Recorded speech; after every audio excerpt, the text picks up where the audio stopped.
Welcome back to YSC academy दोस्तों। इस video में हम बात करेंगे कि 6 सेमेस्टर में अगर आप बीए प्रोग्राम के स्टूडेंट हैं, बीकॉम के हैं या बीए ऑनर्स के स्टूडेंट हैं, आप सभी स्टूडेंट्स को मैं ये बताने वाला हूं कि आप अपने 6 सेमेस्टर्स के जो एग्ज़ाम्स होने वाले हैं उसमें आप अपने सब्जेक्ट को कैसे चूज़ करेंगे, यानी कि कौन कौन से सब्जेक्ट्स आपके पास हैं और किन किन सब्जेक्ट्स की आपको तैयारी करनी है, क्योंकि आपका एग्ज़ाम ऑफलाइन होने वाला है। तो यहाँ पर सबसे पहले बच्चों को कंफ्यूजन है कि हमें सब्जेक्ट ही नहीं पता। तो ये सभी स्टूडेंट्स के जो भी बीए प्रोग्राम, बीकॉम या ऑनर्स वाले स्टूडेंट है, सबकी जो क्वेरी है, सबका जो ये प्रॉब्लम था वो आज मैं क्लियर करने वाला हूँ। तो सबसे पहले दोस्तों ये 6 सेमेस्टर में बीए प्रोग्राम वाले बच्चों के लिए बात करूँगा, फिर ऐसे ही मैं बाकी सबकी भी बात करूँगा। तो सबसे पहले मैं बीए प्रोग्राम के स्टूडेंट्स की बात करता हूँ, तो उनका मैं यहाँ पे आपको सिलेबस दिखाता हूँ और उसके अकॉर्डिंग मैं आपको बताऊँगा कि कैसे आप अपने सब्जेक्ट को चूज़ करेंगे, यानी कि आपके पास कौन कौन से सब्जेक्ट सेमेस्टर में होने वाले हैं। तो आप देख सकते हैं कि यहाँ पे क्लियरली आपको 3 तरीके के सब्जेक्ट चूज करने हैं। पहले आता है डिसिप्लिन, दूसरा आता है स्किल एनहेंसमेंट वाला और तीसरा आता है जेनरिक इलेक्टिव। तो सबसे पहले ये जो आता है डिसिप्लिन वाला, तो इसमें आप देख सकते हैं डिसिप्लिन के अंदर आपको कोई 2 सब्जेक्ट चूज करने हैं। अब आप कहेंगे कि कौन से 2 सब्जेक्ट, क्या हम अपनी मर्जी से 2 सब्जेक्ट चूज कर सकते हैं?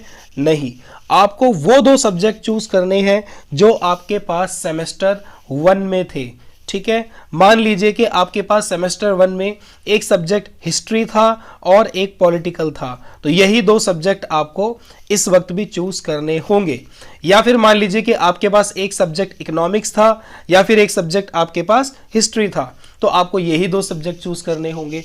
तो क्लियरली यहाँ पे मैंने आपको बता दिया है, जो सब्जेक्ट्स आपके पास सेमेस्टर 1 में थे वही 2 सब्जेक्ट आपको मिलेंगे, वही आपको चूज करने हैं।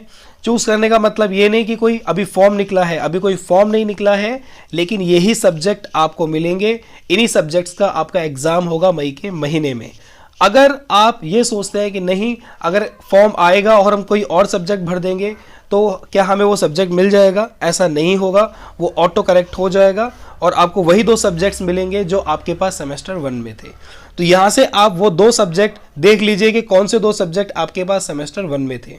इसके बाद हम नीचे आते हैं और हमारे पास यहाँ पे आता है स्किल एनहांसमेंट वाला। इसमें से आपको कोई एक सब्जेक्ट चूज करना है और वो कोई भी सब्जेक्ट आप चूज कर सकते हैं। 1 से लेके 5 सब्जेक्ट है यहाँ पे आपके पास और कोई भी एक सब्जेक्ट आप चूज कर सकते हैं। अगर आप कहेंगे कि क्या हमने जो यहाँ पे सब्जेक्ट चूज किया है पॉलिटिकल का या हिस्ट्री का, अगर वो सब्जेक्ट हमने यहाँ पे ऑलरेडी चूज कर लिया है तो क्या हम स्किल इनहांसमेंट में भी पॉलिटिकल ले पाएंगे या हिस्ट्री ले पाएंगे? तो इसका आंसर है यस। अगर आप यहाँ पर भी यानी कि डिसिप्लिन में भी पॉलिटिकल और हिस्ट्री पढ़ रहे हैं या फिर इकोनॉमिक्स पढ़ रहे हैं, तो यहाँ से आप कोई एक सब्जेक्ट ले सकते हैं, हिस्ट्री, इकोनॉमिक्स या फिर पॉलिटिकल, कोई फर्क नहीं पड़ता, बस कोई एक सब्जेक्ट लेने की आपको आज़ादी है। उसके बाद आते हैं नीचे जेनरिक इलेक्टिव।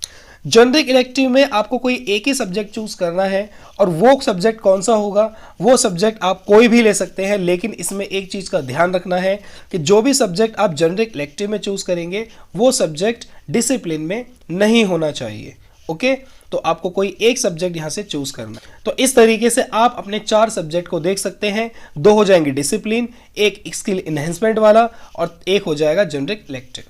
इसी तरीके से मैं किसी और कोर्स के बारे में आपको समझाऊं तो वो भी आप देख सकते हैं, जिसमें कुछ कोर्सेज में तो क्लियरली मेंशन होगा कि आपके पास कौन से सब्जेक्ट्स रहने वाले हैं। फॉर एग्जांपल कि अगर मैं बीए ऑनर्स पॉलिटिकल साइंस का ओपन करके आपको दिखाऊं तो यहाँ पर आप देखेंगे कि ऑलरेडी आपको कुछ सब्जेक्ट्स दे रखे हैं जो पहले से ही मेंशन है।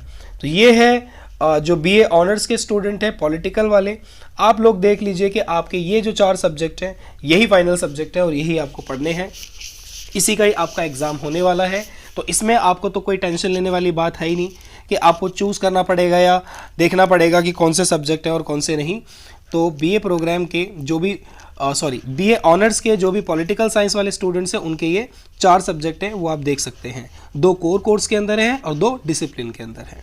इसी तरीके से मैं इंग्लिश या फिर बीकॉम के जो स्टूडेंट्स हैं उनका भी अगर हम शो करके दिखाऊं तो ये बीकॉम प्रोग्राम का मैं दिखाने वाला हूं। अभी बीकॉम प्रोग्राम के अंदर अगर आप देखेंगे तो इसमें भी आपको बहुत क्लियरली यहाँ पे देखो बीकॉम जो प्रोग्राम है उसके बारे में हम देखें तो ये देखो इसमें डिसिप्लिन जो है, इसके अंदर जो ये DSE 3 है, इसके अंदर से कोई भी एक सब्जेक्ट आपको लेना है। लिखा हुआ है क्लियरली कि एनी वन।